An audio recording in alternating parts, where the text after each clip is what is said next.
said, speak from a military standpoint, but this is very all-inclusive. We're signing tremendous executive orders today that really will make us the real power in this industry, which is a big industry.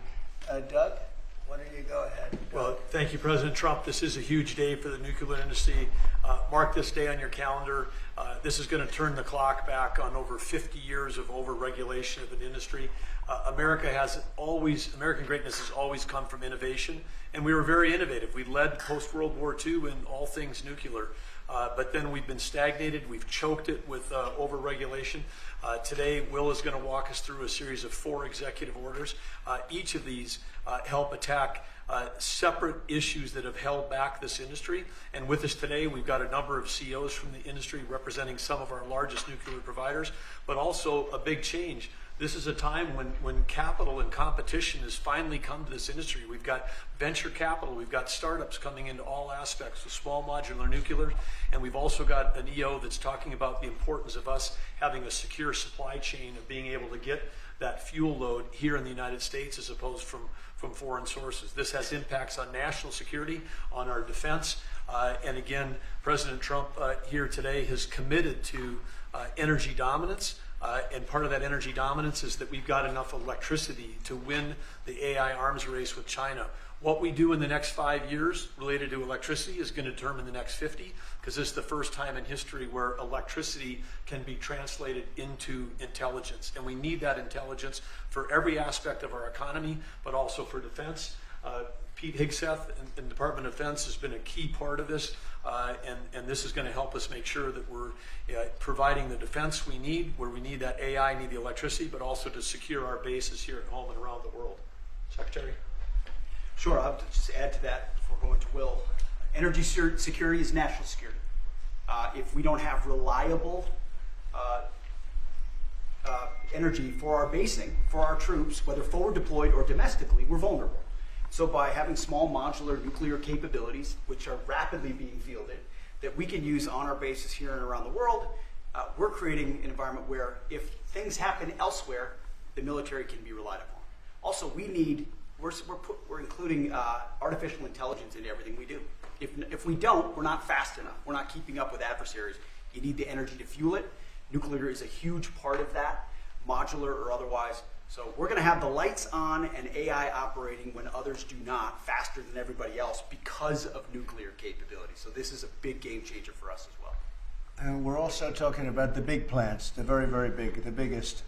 We're going to be doing them also, but we're going to start off a little bit. I think our focus today is the smaller module, but included in this group, we're also doing big plants where needed. They won't be needed too much, but they'll literally be able to do it in an entire state. And you've read a lot about cost overruns in a couple of states that were pretty significant, but we're not going to have cost overruns. And the technology's come a long way, both in safety and cost and everything else.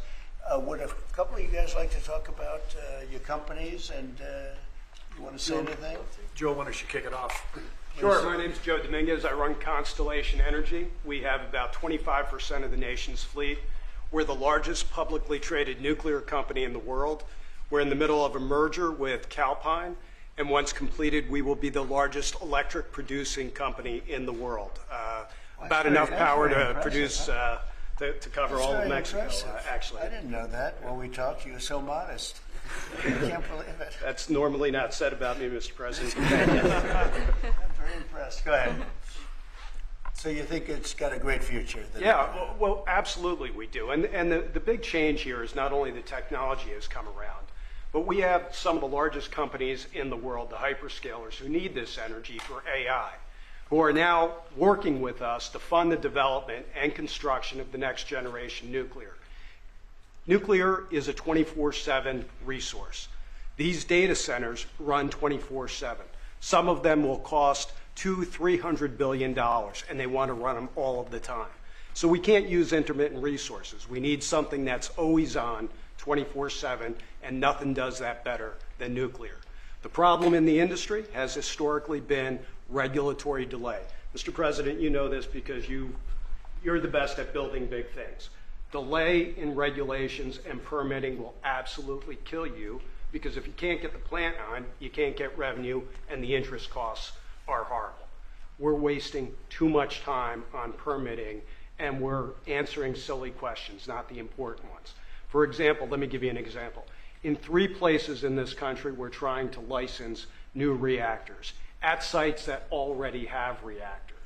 Yet I have to spend $35 billion at each site just for the NRC to do an analysis that says this is a good place for nuclear. Well, guess what? We've been running nuclear in that community for 4 decades. Why are we even asking that question? I'd rather spend that $35 million, 3 times $105 million, perfecting a design, start building the foundation, and getting going. We need to do this for America. Are we doing something about the regulatory in here? Oh, yes, sir. Yes, you are. You are, Because sir. that's going to be a Today, big with the factor. signature. Yes, sir. Absolutely. That issue I just described will be addressed in this EO, and many other issues that we don't have time with the president to But cover you say today. it's very, we've contemplated just about everything. Well, this, Mr. President, this Energy Dominance Council that you have created is something I haven't seen in 30 years. It brings together all the pieces of government in one place to expedite the process. Under Secretary Burgum's leadership, this has been an amazing, amazing thing.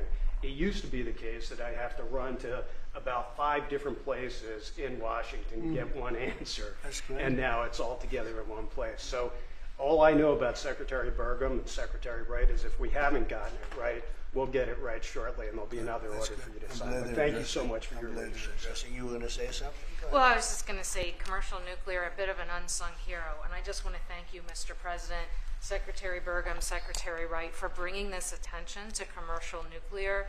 We have the largest and most safe fleet right here in the United States. And upon that, we have fantastic innovation that's being brought forward.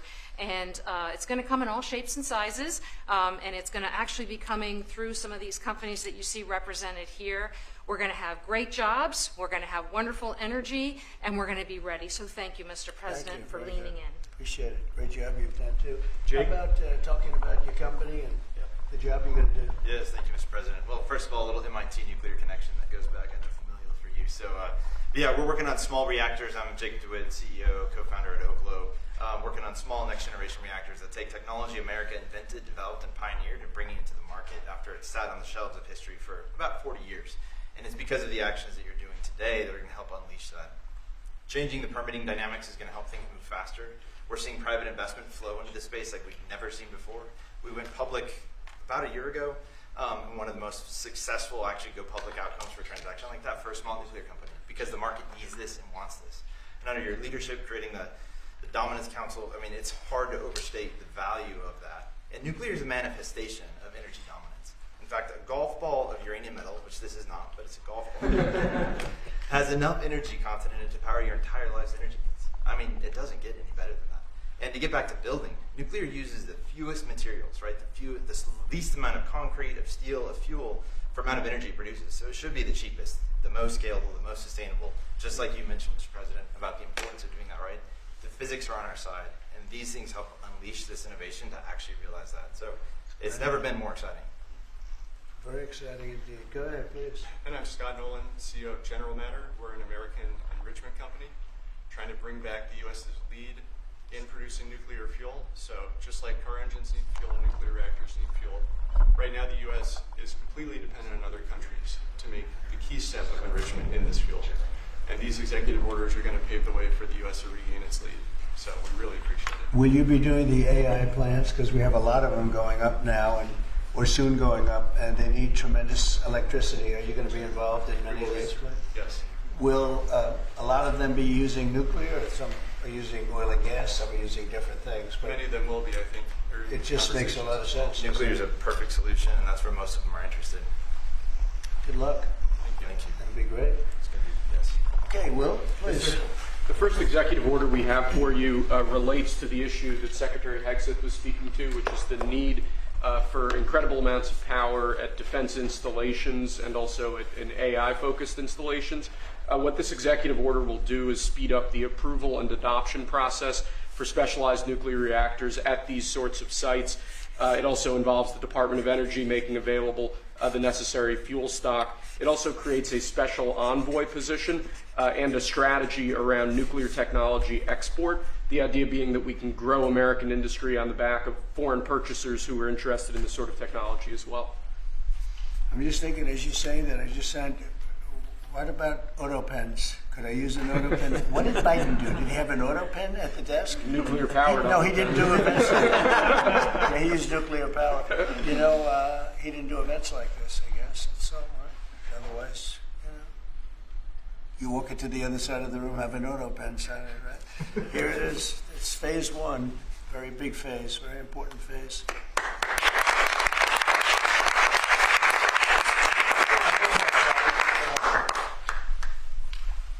Sir, this next executive order is intended to reform the Nuclear Regulatory Commission. You heard a few of the people here speak about the complex regulatory processes that have really held the nuclear industry back. Before 1978, there were 133 reactors built in the United States. Since 1978, only 2 new commercial reactors have come online. That's because of overregulation, and the goal of this executive order is bringing that regulatory process into line with the actual needs of the industry and public safety, with an end goal of quadrupling the amount of nuclear power production in the next 2.5 decades. It's fantastic. It's exciting, right?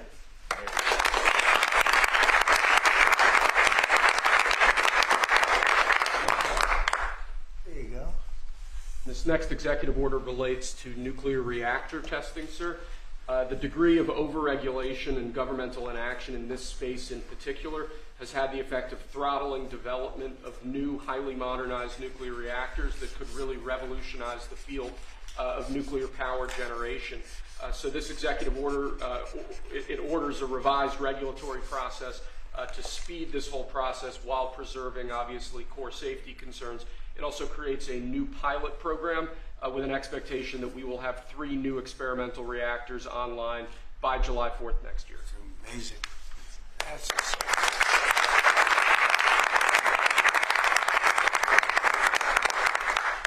Okay, come on. Lastly, sir, we have an executive order on reinvigorating the nuclear industrial base. There are a number of core issues here, including the issue with fuel feedstock that one of the speakers mentioned before. This executive order, among other actions, includes an invocation of the Defense Production Act in order to spur a closer collaboration with private industry to ensure that we have the fuel supplies we need for a modernized nuclear energy sector. In addition to that, it includes crucial provisions relating to the development of a nuclear energy sector workforce and a number of other key building blocks to the overall nuclear industry that we're trying to spur here. Great. Thank you.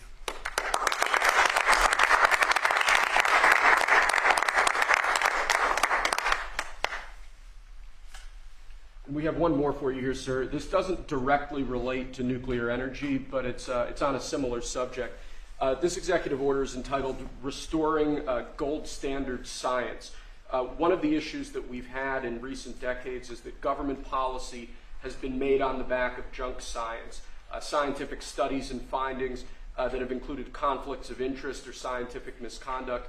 The purpose of this executive order is to recenter policymaking around gold standard science, scientific efforts that have followed appropriate scientific methods that don't include those sorts of conflicts of interest, and to ensure that when departments and agencies are relying on scientific studies to promulgate rules, to promulgate regulations, that the science that they're relying on is highly reliable and available to the public.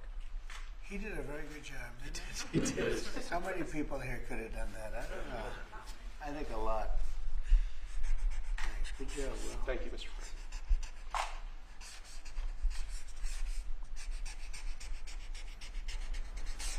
Is that it? That's all we have for you now.